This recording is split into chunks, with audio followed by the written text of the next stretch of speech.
Hello everyone, and welcome to 10 more Starfield tips that every player should know. If you watched my previous tips and tricks video, then you'll already have a fair few pointers, but I've got even more to teach you. Starting with, number 1. Make sure to give 1 ammo of every type to all of your followers.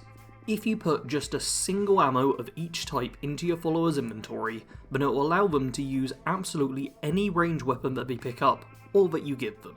You don't need to give them more than a single round of ammunition, as they never actually expend the ammo, but if they don't have any in their inventory, they'll be unable to use the guns they have. Followers will often pick up weapons they find laying around, especially if they don't have anything better to use, but if they lack the ammo, this won't do them any good. You can also manually go into your followers' inventory and select the weapons and apparel that you want them to be using. Down at the bottom of the UI, there's an equipped prompt. In your own inventory, this is for you to wear, but in a followers menu, this is instructing them to use it instead. Can be very helpful if you've decided you want your follower equipped with specific gear for a mission. The only follower all this stuff doesn't really apply to is Vasco, because Vasco is a robot who doesn't wear spacesuits or wield human weapons. When you're in the inventory, it can sometimes be a little overwhelming what to deal with first. Especially if you're one of those lunatics who ignore the 1000 rule and just pick up everything they see. Whenever you need to sell items or drop some stuff off, I'd highly recommend using the sort option and sorting by either weight or value. If you're struggling with carry weight, seeing what items are weighing you down the most can be incredibly helpful, especially in categories like notes or aid, where you may not realise you're carrying stuff that actually weighs quite a bit. Sorting by value can be handy when it comes to selling, as you can either sell off a large amount of low value items to declutter your inventory, or just sell off a few high value items if you don't want to spend much time bartering. If you happen to be carrying a lot of miscellaneous items, this is also the fastest way to group together all the contraband you have, as they'll be the most valuable of all the stuff you've got there. And when it comes to money in Starfield, you don't really need to worry too much, as money is everywhere. Initially, it can be intimidating to see stuff like the Dream Home trait, where you have to pay off a mortgage of over 100,000 credits, or spending the odd grand here and there in quests or for ship repairs. But trust me, you'll have the money.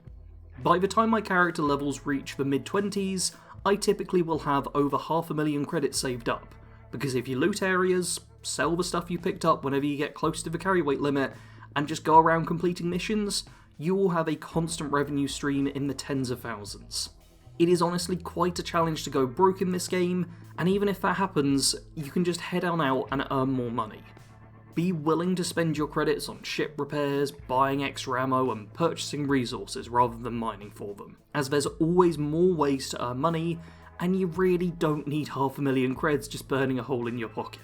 I originally had a tip here about registering ships and how it's cheaper in the character menu than it is at technicians, but I just tested it and they're now showing the same price for me on the ships I have, so I'm not sure if that's been patched or what's happening, but the new last minute tip is that you can hire bonus crew at bars all around the settled systems.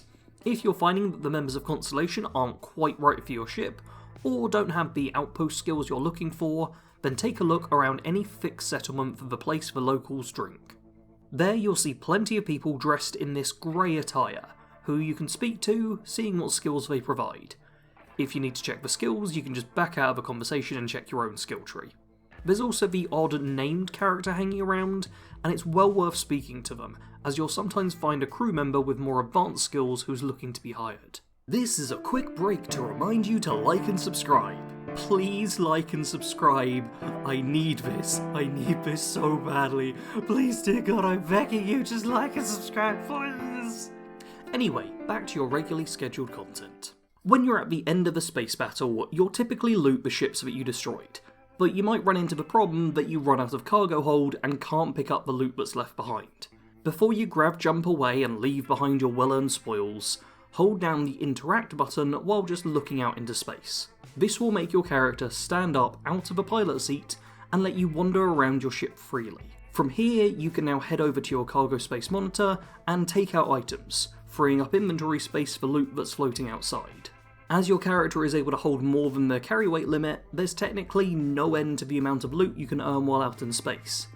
Every time your cargo hold gets full, just do this and you don't have to leave any loot behind. You will end up over-encumbered pretty fast if you're not careful, but that's only a problem when you're walking around and doesn't affect the efficiency of your ship. Early on in the game, you get to build your character, and while there's no bad choice for backgrounds, as each provides fun dialogue options when playing, when it comes to the skills, there's two which stand out above all others. The Professor background will give you the astrodynamics, geology, and research method skills, all of which are in the science tree. With the way skill trees work, you need to put 4 points in to unlock each row down, but by starting with 3 skills already unlocked there, you only need to invest 1 more skill point in the first row to unlock the second row. This means that you can unlock the weapon engineering skill as early as level 3, great for if you're wanting to play a character focused on crafting. The second standout choice, and my personal favourite when it comes to backgrounds, is the Bounty Hunter. This will give you the piloting, targeting control systems, and boost pack training skills, all of which are in the tech tree. This is the perfect skill tree to go for if spaceships are your thing, and with a trio of skills invested at level 1, you can get to crafting the best spaceships out there ASAP. In fact, as early as level 10, you can have all ranks of both piloting and starship design maxed out, unlocking pretty much every single spaceship option and letting you fly overpowered Class C ships despite only just having hit double digits.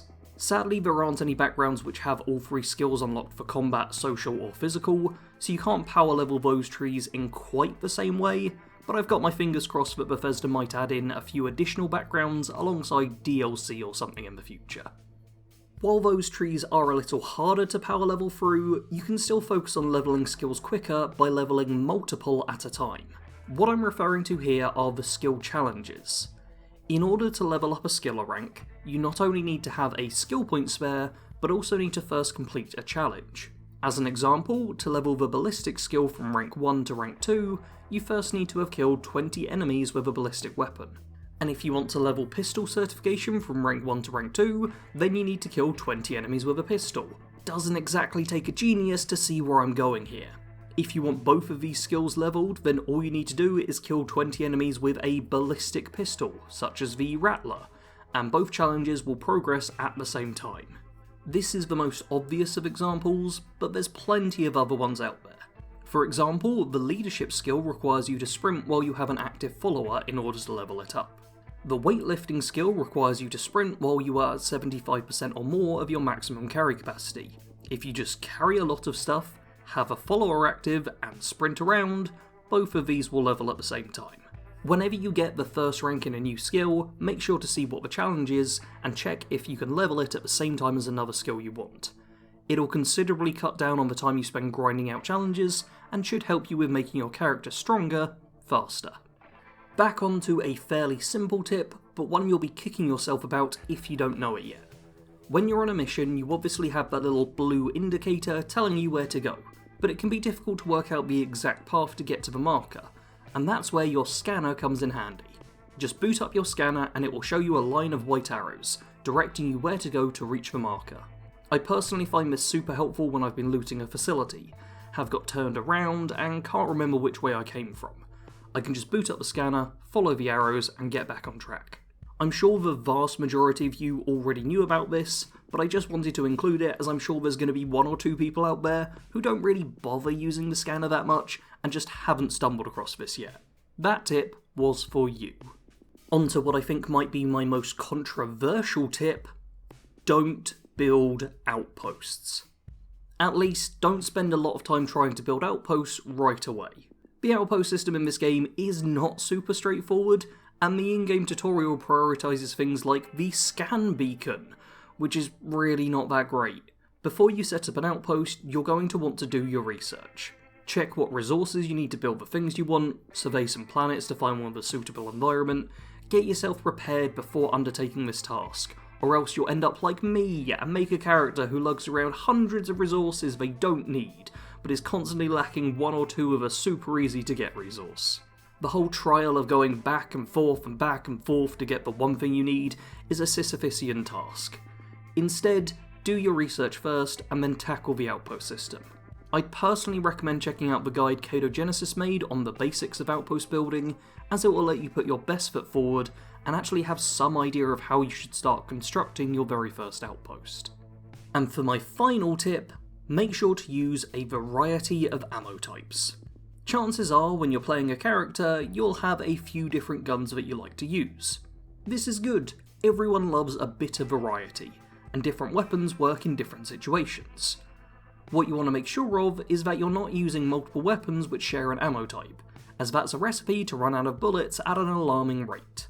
If you're playing as some kind of Crimson Fleet style character and have decided you want to use both the Kraken and the Maelstrom early on to fit that vibe, then you're going to find yourself running out of ammo constantly. Both of these weapons use 6.5mm ammo, meaning they're each draining the ammo supply of the other. Instead, you could switch out the Kraken for an Eon, which uses 7.77mm instead. That way, if your rifle runs out of ammo, you can switch to your pistol and it will still have ammunition available. Making sure to use weapons with different ammo types is very important in Starfield, as ammo can be scarce and enemies take a fair few bullets to put down. Use this tip and your ammo supply should remain a bit more topped up. Or you can just use the cutter all the time like me. Either one works. You might be thinking, there were 10 tips, so we're done, right? But no, you would be wrong, because this video is not over yet. I have more to give you. But instead of knowledge, it's pretty pictures.